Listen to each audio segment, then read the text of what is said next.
Ya, terima kasih masih bersama kami. Pemirsa, dalam pidatonya di penyampaian nota keuangan dan RAPBN 2027, Presiden Prabowo Subianto mengatakan kebijakan pengadaan barang dan jasa pemerintah menunjukkan konsolidasi pemerintah daerah menghasilkan efisiensi yang maksimal.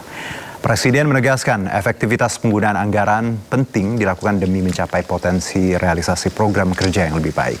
Jika dilaksanakan secara luas dan disiplin, meningkatkan konsolidasi, kinerja berbasis elektronik, perencanaan berbasis data akan menghasilkan pengadaan terbaik yang menghasilkan efisiensi bagi negara.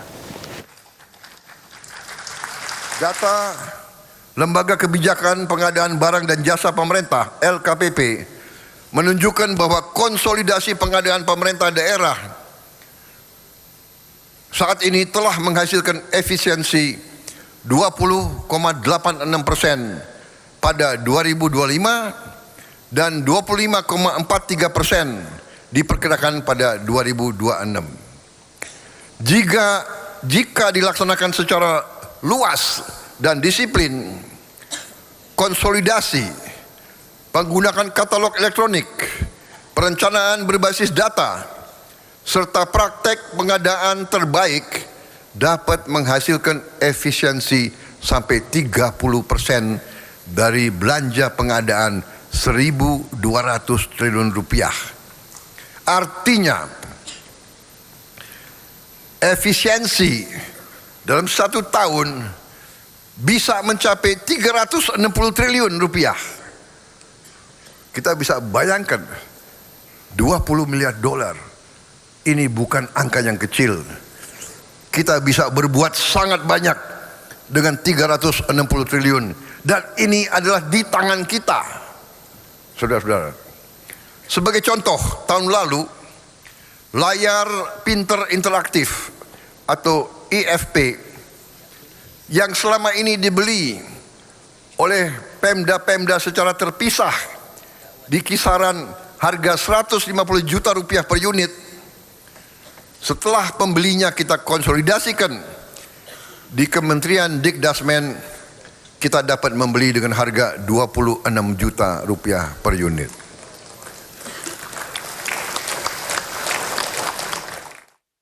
Ya, sementara itu Presiden menegaskan kesehatan rakyat Indonesia menjadi prioritas untuk memajukan bangsa. Salah satu yang akan diperbaiki adalah perbaikan puskesmas di seluruh daerah. Puskesmas kita sudah puluhan tahun tidak diperbaiki. Puskesmas harus menjadi benteng pertama yang menjaga kesehatan bangsa. Puskesmas adalah pintu pertama negara ketika rakyat sakit. Di sanalah ibu memeriksa kandungan, bayi mendapat imunisasi, anak diperiksa pertumbuhannya, penyakit dideteksi sebelum menjadi lebih berat. Mulai tahun 2027 pemerintah akan merenovasi 10.000 puskesmas di 7.280 kecamatan di seluruh Indonesia. Setiap puskesmas akan memperoleh anggaran perbaikan sekitar 4 miliar rupiah. Tentunya daerah yang lebih terpencil, daerah yang lebih terluar dan tertinggal harus mendapat lebih. Selain itu, kita juga akan merenovasi dan membangun lebih baik lagi 514 laboratorium kesehatan masyarakat atau Labkesmas di 514 kabupaten dan kota di seluruh Indonesia. Program renovasi puskesmas dan Labkesmas ini harus selesai paling lambat pada tahun 2030. Rakyat tidak boleh menempuh perjalanan jauh hanya untuk memperoleh pelayanan kesehatan dasar. Negara harus hadir sedekat mungkin dengan tempat rakyat hidup. Untuk itu kita juga akan membuat ambulans udara dengan helikopter, dengan pesawat kecil yang bisa mendarat di lapangan-lapangan rumput, di lapangan-lapangan pasir, bisa mendarat di pinggir sungai, supaya tidak ada rakyat kita yang tidak bisa dievakuasi kalau dia sakit.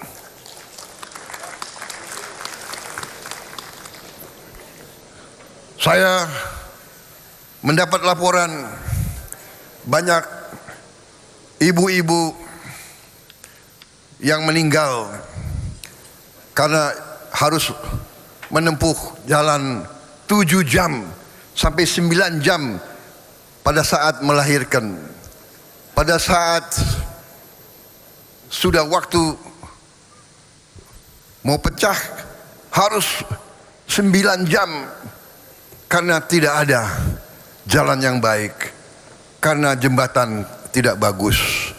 Akhirnya banyak ibu-ibu meninggal di daerah-daerah yang tidak jauh dari ibu kota. Untuk itu kita harus mencari terobosan inovatif. Salah satu jalan adalah ambulans udara, bahkan nanti juga tim dokter terbang. Kalau perlu dokter yang terbang ke tempat rakyat sakit keras atau menghadapi bencana. Saudara kalian,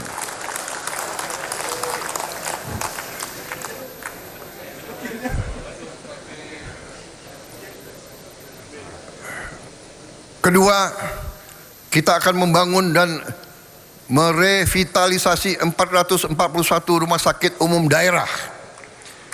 Setiap dari 514 kabupaten dan kota kita harus memiliki rumah sakit yang canggih yang bisa menyelamatkan rakyat secepat mungkin.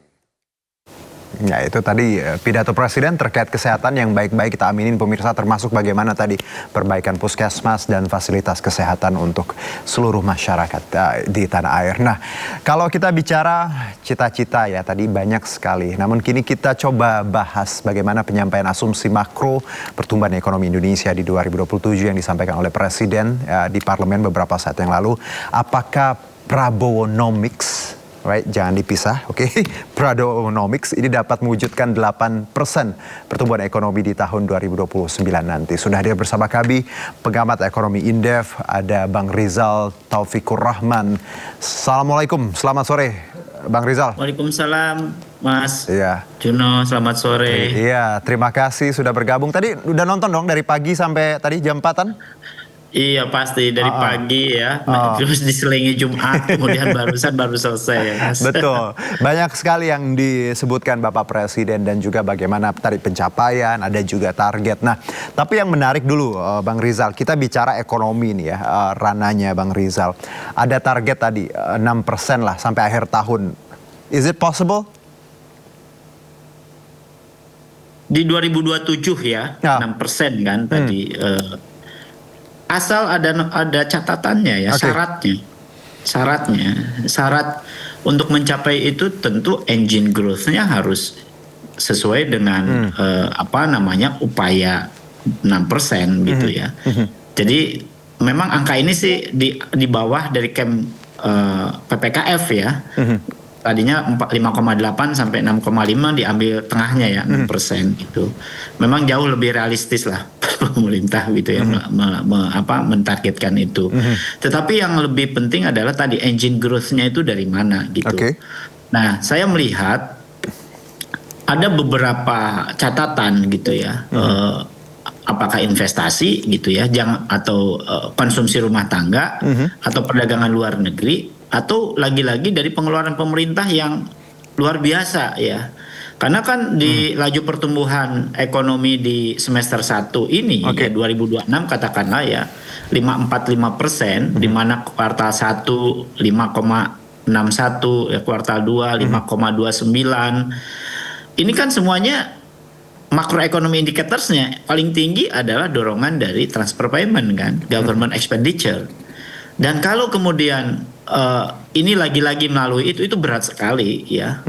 Jadi berat sekali fiskal untuk menanggung beban derita dari target yang jauh lebih besar ini. Nah, untuk itu maka pemerintah harus memperkuat pergeseran ya capaian pertumbuhan ini melalui apa? Ya investasi, ya harus ditopang terus gitu, harus didorong terus agar realisasi investasinya itu jauh lebih tinggi lagi gitu. Oh, berarti gini, Bang Rizal, kita nggak bisa lagi berharap pada konsumsi rumah tangga atau pengeluaran pemerintah, investasi ini harus digenjot gitu. Persis Mas Juno ya. Jadi justru realisasi investasi ini yang menggerakkan ekonomi kita. Ya, industri manufaktur yang berbasis pada padat karya menjadi concernnya. Industri manufaktur yang memiliki nilai tambah tinggi dan multiplier efek terhadap penyerapan tenaga kerja tinggi, kemudian juga terhadap perbaikan income dan juga produktivitas menjadi catatan penting itu. Itu saya kira kita mesti membangun dan juga terus memperkuat sistem ekonomi dan engine growth ini. Engine growth-nya memang ada di industri manufaktur ya kalau kita lihat, kemudian perdagangan, pertanian gitu ya. Tapi gini, Bang Rizal, beberapa sektor-sektor lain. Kalau bicara tadi manufaktur, ini kan pertanyaannya adalah ketika kita nggak usah bicara Asia, ASEAN pun kita bukan pilihan utama para investor gitu ya. Anda melihat apa yang harus, walaupun tadi kita tahu ini memang item yang sangat krusial bicara investasi, apa yang harus diperkuat agar investor mau datang dan menanamkan modalnya di sini. Sementara kita tahu bahwa iklim investasi kita buruk sekali, plus juga ya sudah bergeser lah ke Vietnam dan negara-negara tetangga. Kepastian hukum sih Mas Juno ya. Jadi regulasi jangan cepat berubah ya. Harus konsisten ya, sehingga tentu iklim investasi akan terjaga ya. Justru regulasi ini menurut saya yang paling krusial ya untuk membangun investasi. Nah, instrumennya siapa yang menjaga ini ya? Danantara ya. Danantara ini kan membawahi dari seluruh BUMN kan sekarang. Ya, dan sekarang kan proses itu menjadi sangat krusial ya. Dari 1.000 lebih BUMN menjadi 300 BUMN ini untuk supaya agile kan memang menjadi trigger penting gitu ya, sebagai salah satu pelaku ekonomi ya, sebagai agen pembangunan ekonomi ini. Maka lagi-lagi Danantara tidak akan cukup efektif gitu untuk membangun dan juga menggerakkan ekonomi melalui investasi tadi jika regulasi ya, kebijakan yang selalu tidak konsisten atau berubah-ubah. Nah, ini harus dijaga Mas Juno ya. Jadi justru ini menjadi penting. Ini menarik tadi Bang Rizal bilang Danantara BUMN. Kita tahu Pak Presiden akan kembali mengerucutkan ya BUMN kita ratusan, nanti akan jadi 300 sekian. Anda melihat langkah ini seperti apa, Bang Rizal? Ya, saya kira ini upaya pemerintah. Saya kira kita apresiasi gitu ya, untuk supaya lebih agile gitu dan juga supaya jauh lebih efektif. Tetapi secara teknis gitu ya, memang ini tidak mudah gitu ya. Bahkan kemarin juga dari Danantara CEO-nya gitu ya, bahwa ternyata banyak sekali ya BUMN karya ini ternyata utang lebih tinggi daripada aset yang ada, katakanlah gitu ya. Itu yang besar-besar misalnya. Nah, belum lagi yang sekarang sedang di screening, kemudian juga dikelompokkan gitu ya. Dan tapi yang paling penting adalah justru BUMN ini ya, seperti halnya di Undang-Undang BUMN kan menjadi agen pembangunan ekonomi nasional ya. Dan itu harus menggerakkan ekonomi. Nah, tentu harus punya pengaruh positif terhadap pelaku-pelaku usaha selain BUMN, BUMS, kemudian koperasi katakanlah, atau juga UMKM ya, dan lembaga-lembaga usaha lain yang notabene ini menjadi tanda kutip ya partnership dari BUMN ini, dan BUMN menjadi sebagai prime mover aktor ekonomi yang harus bisa menggerakkan ekonomi melalui apa ya, investasi tadi gitu. Jadi investasi ini memang harus digerakkan oleh pelaku usaha yang notabene BUMN sebenarnya memiliki fungsi yang paling kuat di dalam investasi ini. Nah kalau saya tanya yang lebih mungkin agak detail nih Bang Rizal, kalau kita tahu tadi disebutkan memang pemerintah punya target tahun depan 6% lah gitu ya, walaupun memang masih possible, tapi inflasi ini tetap di 2,5%, sementara asumsi nilai rupiah 17.500 lah kira-kira seperti itu. Nah, menurut Anda nih Bang ya, logika ini masih make sense atau seperti apa kalau analisa Anda? Memang lagi-lagi memang akan ada itu kebijakan yang harus mendrive itu semua. Oke. Lagi-lagi di kebijakan. Ya. Fiskalnya memang betul-betul konsisten gitu ya. Jadi bisa saja Mas terjadi secara teori ya, secara konsep. Tapi pertumbuhan tinggi kan tidak selalu harus diikuti oleh inflasi tinggi kan. Ya. Memang inflasi tinggi itu bagus manakala growth-nya juga tinggi gitu. Karena itu bentuk sinyal dari konsumsi kan. Nah, tetapi yang paling penting adalah pertumbuhan yang berasal dari peningkatan kapasitas produksi dan produktivitas itu jauh lebih penting. Saya kira pemerintah kan kurs katakanlah menargetkan ya di angka katakanlah 16.800 sampai 17.500 katakanlah ya per dolar, atau misalnya inflasi tadi. Tapi kalau kemudian sisi lain growth tinggi, inflasi rendah dan rupiah katakanlah relatif lemah, ini butuh memang penjelasan kebijakan yang kuat. Tadi lagi-lagi memang pertumbuhan 6% itu biasanya meningkatkan permintaan impor bahan baku dan barang modal, Mas. Jadi kalau ekspor katakanlah dan arus modalnya tidak mengimbanginya, maka tekanan terhadap rupiah justru biasanya naik ya. Rupiah katakanlah di 17.500 ditargetkan ya. Ini juga punya potensi menciptakan imported inflation, Mas. Ya. Jadi kalau kemudian pemerintah berupaya mengasumsikan itu, memang itu tidak mustahil, tapi punya tensi internal yang harus dijelaskan oleh pemerintah. Dari mana katakanlah tambahan pasokan dan devisa datang, sehingga ekonomi bisa mengakselerasi tanpa menimbulkan tekanan harga dan kurs gitu. Oke, baik. Mas. Nah, kalau target yang 8% Bang Rizal ya di 2029, Anda melihat ini kan ya sesuai janji juga sih sebenarnya 8%, walaupun dari pelan-pelan kita ada di 5, sekian dan 6 gitu. Anda melihat realistis nggak sih ketika 2029 ada angka itu 8% itu, Bang Rizal? Iya. Kalau misalnya kita lihat dulu yang angka 6% tahun ini ya, tahun depan katanya ya. Berarti pemerintah kan mulai masuki fase akselerasi nih. Tetapi ini juga sekaligus memperlihatkan betapa curamnya lintasan menuju 8% pada 2029. Ya, bayangkan dari 6 2027 tiba-tiba 8, kan 2%, bayangkan ya. Pemerintah dan tentu DPR ya menyepakati rentang ini ya. Di 2027 kan menjadi 6%. Dari 6% menuju 8% hanya dalam 2 tahun berikutnya membutuhkan lonjakan investasi. Apa coba? Produktivitas, industrialisasi dan ekspor pemerintah berapa besar gitu. Jadi memang target 8% ini tidak tercapai hanya dengan memperbesar belanja pemerintah yang tadi di awal saya sampaikan. Justru potensial growth-nya Indonesia harus dinaikkan. Kalau produktivitasnya, ICOR-nya, kualitas tenaga kerja, katakanlah ya, kepastian regulasi yang tadi tidak berubah-ubah, dan daya saing industri tidak berubah secara struktural, maka ekonomi mungkin mendapat stimulus sesaat saja. Tetapi sulit mempertahankan pertumbuhan di angka yang lebih tinggi lagi, katakanlah di 7-8%. Artinya apa? Ini challenging sekali gitu ya, pemerintah menargetkan angka ini. Harus ada upaya-upaya keras ya, yang tentu inovasi-inovasi yang memang realistis dan bisa menyelesaikan permasalahan yang selama ini bottleneck gitu di kebijakan fiskal maupun di engine growth-nya itu, Mas. Bang Rizal, kalau kita sedikit ya bicara MBG, ini kan banyak dikritisi bahwa ini salah satu pengeluaran yang begitu besar dan harusnya bisa dialokasikan untuk hal lain.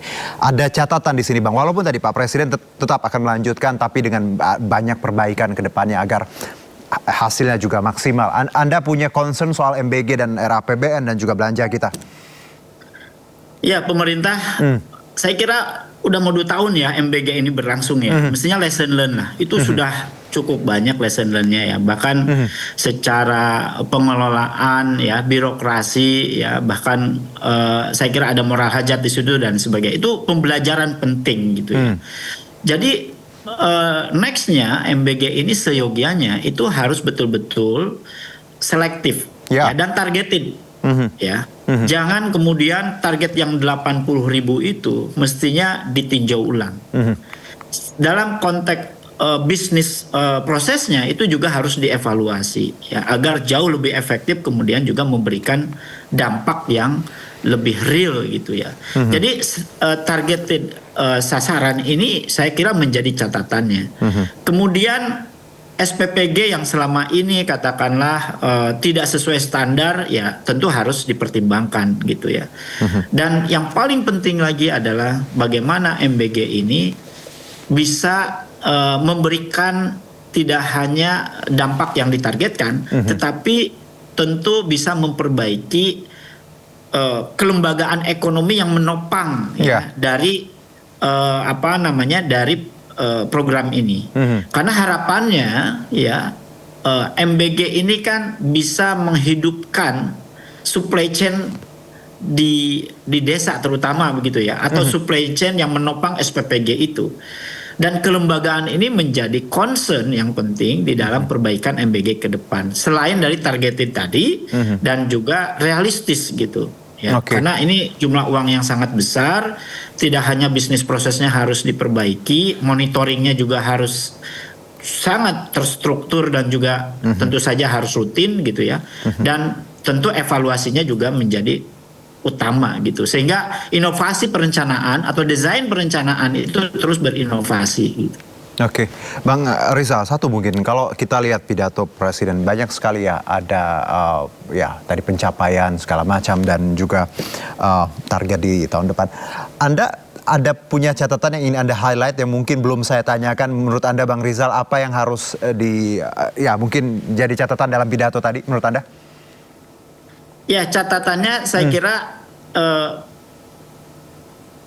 mungkin lebih antara capaian pertumbuhan kemudian antara realitas di lapangan gitu ya. Ini harus inline inline. Itu saya kira menjadi penting karena masyarakat itu tentu menjadi concern ya di dalam apa yang dicapai oleh pemerintah, yang disajikan oleh pemerintah tadi itu harus betul-betul dirasakan oleh masyarakat secara langsung. Ya, jadi capaian-capaian itu jauh akan lebih berarti ya bagi masyarakat manakala angka-angka itu bisa dirasakan oleh mereka. Apa yang paling baik tadi dari pencapaian Prabowo menurut Anda, Bang Rizal? Satu saja. Saya kira menurut saya masalah efisiensi ya. Konsolidasi ya pembiayaan fiskal yang selama ini ternyata lumayan besar ya. Bahkan setiap per tahun kan sangat tinggi ya, hampir 360 triliun gitu. Dan pemerintah ya seyogianya dengan angka ini bukan hanya sebatas angka saya kira ya. Bukan masalah efisiensi. Bahkan saya kira yang 30% hampir 360 triliun ini ya dari belanja jasa dan barang justru saya kira ini yang luar biasa nih gagasan yang sangat masuk akal menurut saya ya. Jadi pemerintah mengapa? Karena dia kan pembeli yang besar ya. Ketika pengadaan dikonsolidasikan, bargain power pemerintah kan naik nih. Fragmentasi pembelian berkurang, harga satuan dapat ditekan, ekonomi upscale-nya kan tercipta. Tetapi ada catatannya Mas. Jadi potensial saving tadi 360 triliun itu jangan langsung diperlakukan sebagai uang tunai yang otomatis tersedia. Oh bukan itu, ya? Mas. Bukan ya? Betul. Yang kedua, efisiensi tidak boleh berubah dari sekedar pemotongan anggaran atau mengejar barang termurah. Tapi dari ekonomi publik katakan atau sektor publik, ukuran yang benar itu ada value of money-nya, ekonomis dalam konteks efisiensi dalam proses, efektif dalam output. Yang ketiga adalah ini yang penting, konsolidasi pengadaan mempunyai konsekuensi terhadap struktur market. Jadi kontrak yang semakin besar memang meningkatkan daya tawar pemerintah, tetapi justru punya potensi membuat UMKM dan pemasok yang selama ini ya terutama di daerah akan sulit kompetitif. Ini juga menjadi catatannya sih Mas. Oke, baik Bang Rizal, terima kasih ya atas analisanya. Kita tadi sama-sama dukung tentunya hal yang baik, yang positif, yang dicita-citakan Pak Presiden dan jajarannya. Semoga dapat terwujud ya. Indonesia yang sejahtera, kesehatan yang terjangkau, pendidikan yang baik, dan rakyat bisa dapat kerja ya. Yang nganggur dapat kerja, yang lapar bisa makan ya Bang Rizal. Sesimpel itu. Persis. Terima kasih Bang Rizal. Sehat-sehat terus untuk kita. Merdeka Bang Rizal. Siap, Mas. Merdeka. Terima kasih.